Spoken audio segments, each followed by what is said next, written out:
ಗಿಲ್ಲಿ ಅವರು ಕಾಮಿಡಿ ಮಾಡ್ಕೊಂಡೆ big boss ಮನೆಯಲ್ಲಿ ಇಷ್ಟು ದಿನ ಬಂದ್ರ. ಕಾಮಿಡಿ ಮಾಡ್ಕೊಂಡಿದ್ದಕ್ಕೆ ಅವ್ರು ಬಿಗ್ ಬಾಸ್ ಮನೆ ಗಂಟ ಬಂದಿದ್ದು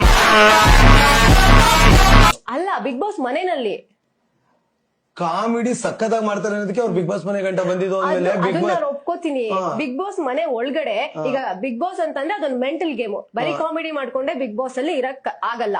ಈಗ ಟಾಸ್ಕ್ ಅಂದ್ರೆ ಟಾಸ್ಕ್ ಆಡ್ಬೇಕು, ಬಿಗ್ ಬಾಸ್ ಏನೇ ಒಂದು ಗೇಮ್ಸ್ ಕೊಟ್ರು ಅದನ್ನು ಆಡ್ಬೇಕು, ಕ್ಲೆವರ್ ಆಗಿ ಎಲ್ಲದೂ ಆಕ್ಟಿವ್ ಆಗಿ ಬಿಗ್ ಬಾಸ್ ಮನೇಲಿ ಇರ್ಬೇಕು. ಬರೀ ಒಂದು ಕಾಮಿಡಿ ಮಾಡ್ಕೊಂಡಿದ್ರೆ ಸರ್ವೈವ್ ಆಗ ಕಷ್ಟ ಆಗುತ್ತೆ. ಈಗ ಆಚೆಯಿಂದ ನೀವು ತುಂಬಾ ನೋಡಿರೋ ನಂಗಿಂತ ಈಗ ಗಿಲ್ಲಿ ಅವ್ರು ಹೆಂಗ್ ಸರ್ವೈವ್ ಆಗ್ತಿದ್ದಾರೆ ನಿಮ್ ಪ್ರಕಾರ? ಅದನ್ನ ನಾನು ಹೇಳಂಗಿಲ್ಲ. ಈಗ ಈಗ ಸಕ್ಕತ್ತಾಗಿ ಸರ್ವೈವ್ ಆಗ್ತದೆ. ನೀವ್ ಹೇಳಿದ್ರೆ ಗಿಲ್ಲಿಗೆ ಸಖತ್ ಫಾಲೋಯಿಂಗ್ ಇದೆ ಅಂತ, ಯಾವ ವಿಚಾರಕ್ಕೆ? ಅವರ ಮಾತಿನ ಶೈಲಿಗೆ. ಮತ್ ಸಾಕಷ್ಟೇ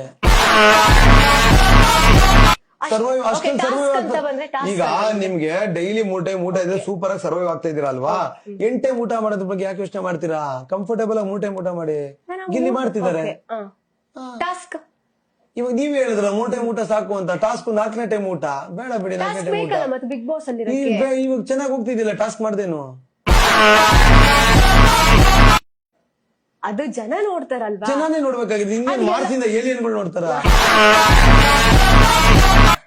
ಜನ ನೋಡ್ತಿದಾರಲ್ಲ, ಖುಷಿ ಪಡ್ತಿದಾರಲ್ಲ. ಟಾಸ್ಕ್ ಬೇಕಲ್ಲ. ಹೇಳಿದ್ರ ಹಂಗೆ ಆತರ ಹೇಳ್ತಿದಾರ? ಹೇಳ್ತಿದಾರೆ. ಗಿಲ್ಲಿ ಅವ್ರು ಇನ್ನೂ ಟಾಸ್ಕ್ ಆಡ್ಬೇಕು, ಇನ್ನು ಸ್ವಲ್ಪ ಸ್ಟ್ರಾಂಗ್ ಆಗ್ಬೇಕು, ಆಕ್ಟಿವ್ ಆಗ್ಬೇಕು. ಬಟ್ ಈಗ ಗಿಲ್ಲಿ ಟಾಪ್ ಅಲ್ಲಿ ಇದಾರಲ್ವಾ ಇಷ್ಟ ಮಾಡಿರೋದ್ರಲ್ಲ? ಟಾಪ್ ಅಲ್ಲಿ ಇದಾರೆ.